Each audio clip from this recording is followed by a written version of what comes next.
things have gotten a little twisted in the multiverse.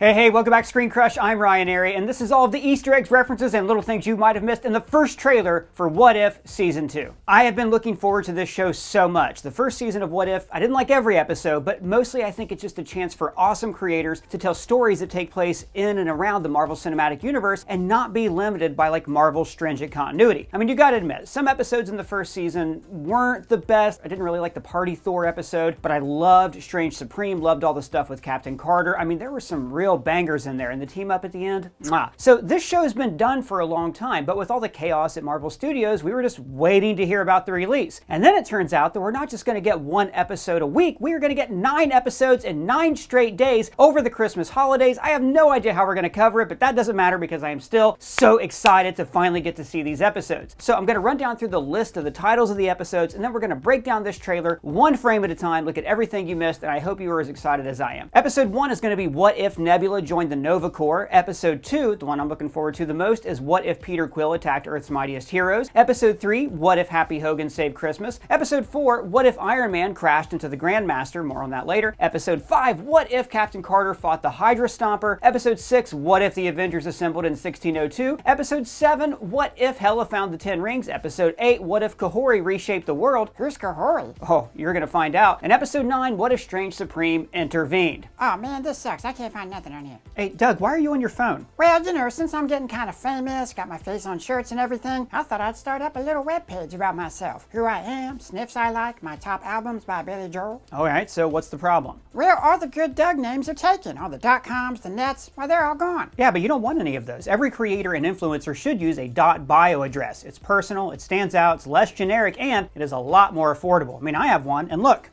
there you go. Now you have one too. For just under $3, I signed you up for DougTheManager.bio on Pork Bun, the sponsor of this video. Wait, really? Wow, that was so fast. Yes, Pork Bun is a great domain name registrar that makes the process simple, intuitive, and very easy to navigate if you're wanting to get yourself out there or even start your own business. Like, look, when you make a TikTok or an Insta or YouTube video, everybody always says, hey, put the link in the bio. And a .bio address from Pork Bun is that link. Look, the time to lock in your .bio name is right now before all the good ones are snatched up. .bio addresses are short, easy to remember, and they are the perfect place to link everything people need to know about you. And Pork Bun offers several services for free, like Whois Privacy, SSL certificates, web and email hosting trials, and many more. After all, why should you pay for things that should be free? So click the link below and use the code BIOSC to get your own .bio domain name for less than $3 at Pork Bun. Now, back to what I was saying. So we open on a Quinjet with Michael Douglas's Ant-Man, the Winter Soldier, and this is Mar-Vell's character, Starforce, you know, the Kree soldier from Captain Marvel. So this episode is from What If Peter Quill attacked Earth's mightiest heroes. And the point of this is, like, when Peter is taken away in the 1980s, Yondu did deliver him to his dad. So instead of young Peter becoming a Ravager, he's going to turn evil and attack Earth. But he attacks Earth in like the 80s or the 90s. So this means the superheroes at the time who were acting in secret now have to publicly assemble as the Avengers like 30 years before the Avengers assembled in the main MCU timeline. So the original Avengers are Hank Pym as the original Ant-Man, Bill Foster as Goliath, King T'Chaka as Black Panther, Bucky Barnes the Winter Soldier, can't wait to see how he mixes in there because remember, he's actually going to be brainwashed by Hydra at this point, and of course, Wendy Lawson aka Starforce, voiced by Annette Bening herself. So at the start of this trailer received King T'Chaka jumping onto this Ferris wheel. Not really sure, but this might be either at a carnival or at the Eye in London. Now Peter is wearing a Dolores River shirt, the same one that he was wearing when he was abducted in Guardians of the Galaxy 1, and the same one his lady friend was wearing in Guardians of the Galaxy 1 after he gets away from Morag. Now notice the prize booth he's looking at is raccoons, a neat nod to Rocket Raccoon. And then we see Hela showing up. Now this is from episode 7, What If Hela Found the 10 Rings? And I just want to say, I'm glad they're finally acknowledging the 10 rings in the MCU. I've been waiting for a Shang-Chi sequel. He's one of the very few like new original origin story characters that were introduced in Phase 4. No announcement for a sequel. We had this great tease about the 10 rings. Where do they come from? They sent a beacon off somewhere. We're sending a message. A message to where? And we still don't know who the hell that beacon was being sent out to. Was it the Celestials? Was it Kang? Is anything Kang anymore? Nobody knows what's happening, but this is what if, so it doesn't matter. Now, this looks like Hela is attacking in Norway in the year 500. This is around the time in Tonsberg when the Frost Giants invaded that we saw in the flashback of the first Thor movie. Now remember, Hela used to go out conquering the 9 realms with her dad until basically he got embarrassed by the way she was acting and he locked her up like in a hidden realm after she led a rebellion against Asgard. Here it looks like from this trailer we're seeing her escape from that prison early and then attacking Norway with the help of Wenwu and the Ten Rings. The next shot is from what if Nebula joined the Nova Corps, and we see her walking over the corpse of a dead Yondu. Now, I got some theories on why she joins the Nova Corps and how that timeline's different. I'll talk about in just a bit. And then we see the full-on 90s Avengers with Peggy Carter running S.H.I.E.L.D., and I believe that is also Howard Stark. We see the 80s Avengers looking down at someone, mirroring the shot of the 616 Avengers looking down at Loki. So maybe they're staring at a little Star-Lord after they defeat him in battle. And then we see the Ten Rings dragon from Ta Lo, probably from that Hela finding the Ten Rings episode. And this, I believe, is Wanda Maximoff in the 1602 episode. 1602 was like a tangent, a what-if universe that Neil Gaiman wrote in Marvel Comics. It's really fun. Neil Gaiman's one of the greatest comic book writers period of all time. Throughout the trailer, we're going to see like all these shots of different people wearing like period garb to that era. And I think what this is all going to build up toward is another Guardians of the Multiverse converging with some of the same members, but some new members that we're going to talk about as we go. The Watcher says, Things have gotten a little twisted in the multiverse.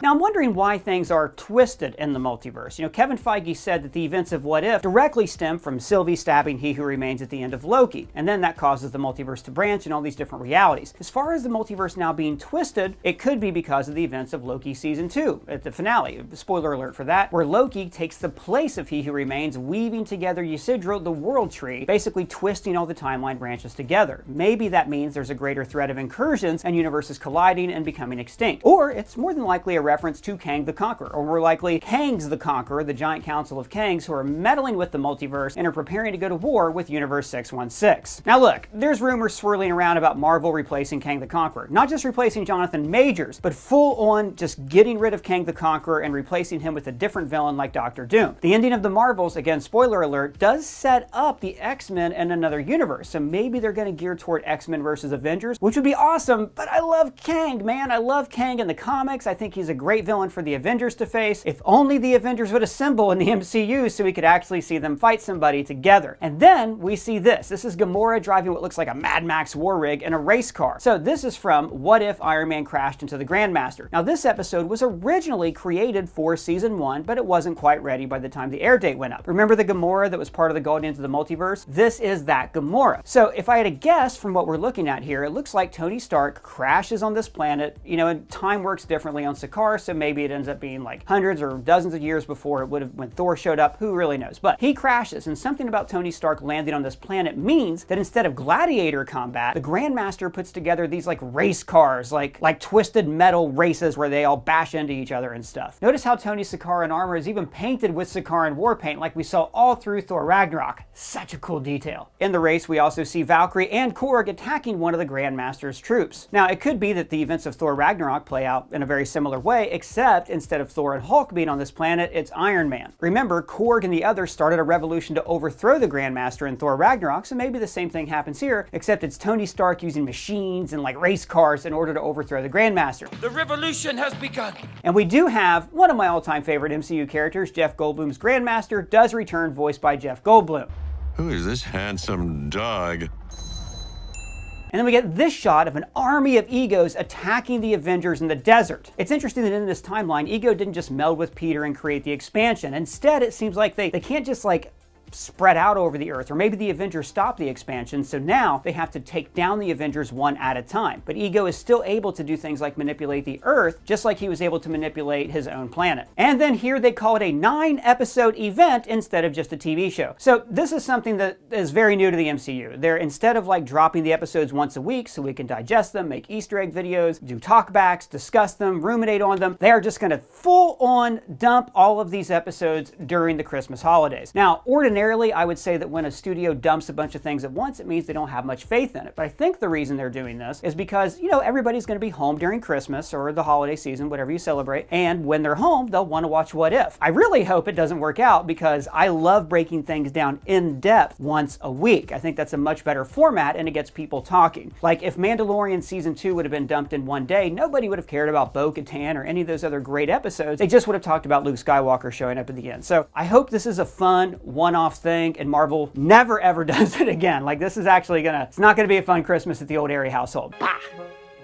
Humbug. And then we see people in Ta Lo dueling. Now I think this is Hela and also Zhang Li, mother of Shang-Chi. Remember, people in Ta Lo are very long-lived. It's actually probably one thing that she saw in Wenwu. Now from what I can tell just from what we've seen, later in the trailer we do see Hela kind of allied with Wenwu. My guess is she escapes from her prison, meets Wenwu, the two of them fall in love or become a team, and then they attack Ta Lo together after conquering the rest of the world. But Ta Lo is like the only holdout. And then we see Yondu shooting an arrow at Nebula through his hologram and she catches it. Now, why does Nebula joined the Nova Corps? Well, this would mean that she left the service of Thanos early, and I still think in this timeline she served Thanos because she's cybernetic. Now, it could be that Thanos told her to go join the Nova Corps as a double agent, but I doubt it. I think what's happened here is that Nova, for some reason, turned on her dad way earlier than she did. Maybe somebody recruited her to the Nova Corps. We just don't know. But the point is, she left her dad's service early, and then as serving the Nova Corps, she tracked down the Ravagers. Now, later on in this trailer, we do see Captain Carter fighting Thanos. I don't think I can bear to narrate. I'm gonna guess that the Thanos from Nebula's timeline ends up being the big bad in this series. Like everybody's gonna join together to fight against Thanos, who, hell, maybe Thanos gets the Infinity Stones, the 10 Rings, gathers a lot of cosmic objects, and is an even bigger threat than he was in Endgame and Infinity War. Now, Hela and Wenwu right here are fighting a two-eyed Odin. So this does confirm that this fight, her meeting Wenwu, takes place before Odin fought the Frost Giants, because we saw in the opening to Thor that Odin did lose his eye in the battle with the Frost Giants. But let's switch back right here to this shot of Steve Rogers fighting Thanos in Infinity War, probably from episode 9, What If Strange Supreme intervened. Now remember, Strange Supreme from my favorite episode of What If season 1, this is the Stephen Strange who tried to change history, tried to change an absolute point in time so Christine would never die. He ended up destroying his entire universe and then trying to make amends at the end by watching over Ultron and Killmonger as they fought within a little sphere. Now, this is saying, what if he intervened? What if he saw the events that Thanos was going to destroy half this universe and he intervened to stop? So I'm thinking this Thanos, the one he intervenes to stop, could be Nebula's Thanos. There's something about this where in this universe, without Nebula to betray him, Thanos was like way even more successful. Maybe like he said in Endgame, he was able to grind the universe down to its last atom. Then we see Hulk with a beard. This reminds me of Maestro, his like evil future self in some comics, but I think it's more than likely from that 1602 storyline I talked about earlier. As part of this, we also see Ant-Man sword fighting, Steve Rogers sword fighting, and then we see Gamora fighting Topaz, the Grandmaster's henchman from Thor Ragnarok. Whenever we get to talking, Topaz, about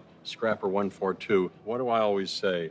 She is the, and it starts with a B. Trash. And then, I'm gonna guess this next shot, which is so awesome. I'm gonna guess this next shot is from that Nebula episode. Cyborg Rocket fighting Dark Elves.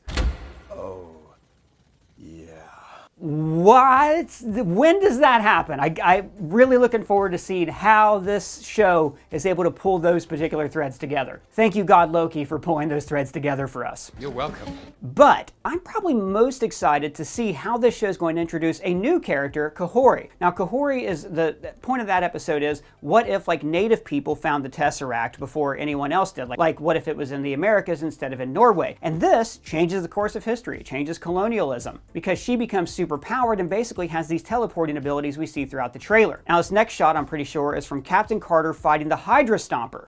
Hold on a second. She's friends with that Hydra Stomper? I think I'm friends with him too. Now this is not the same Captain Carter from Multiverse of Madness that got halved. This is the one from like this show last season. And remember, her storyline ended with like Steve Rogers dying just like Bucky Barnes did in the main MCU. So it makes sense that Steve would get rescued, brainwashed, and then turned into a Hydra agent, just like what happened to Bucky. And I think that's what we're seeing here, her fighting the Hydra Stomper, aka her love, Steve Rogers. Then we see Killmonger back, and I think this is interesting because I really do think this is the same Killmonger from last season, and that something about Supreme Strange intervening like meant that him and Ultron were both freed from their prison that he was watching over. Someone needs to attend to them. If that pocket dimension cracks, if they escape. I'll watch.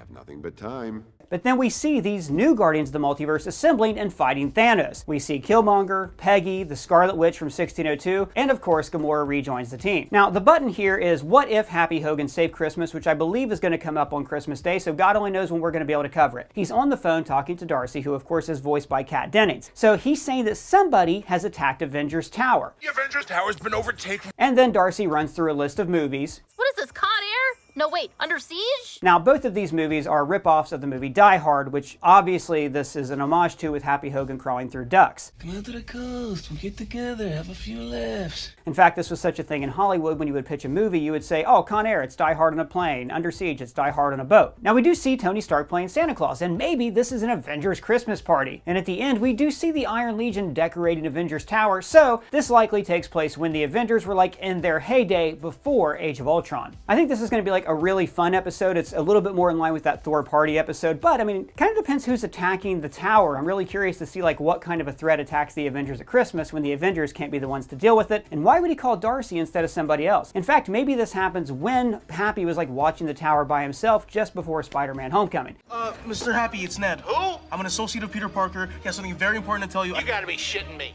Well guys, that's our breakdown of What If. That's everything we noticed. Again, I want to hear from you guys in the comments. How do you expect us to cover this show? Because unless Disney provides screeners for us, it's the holidays. We have families. We got stuff to go do. We're not going to be able to put everything out on the same day. We're not going to put everything out at once. It's a bad time. And I love this show and I really want to cover it like the best we can. So let me know, like, would you wait a couple extra days to see a breakdown video? Could we stretch that out into the new year? I really hope so. Because like I said, I want to do due diligence and like give this show all the love and respect that it deserves. But let me know if there's anything we missed down in the comments below. And if it's your first time here, be sure to subscribe and smash that bell for alerts. For ScreenCrush, I'm Ryan Airy.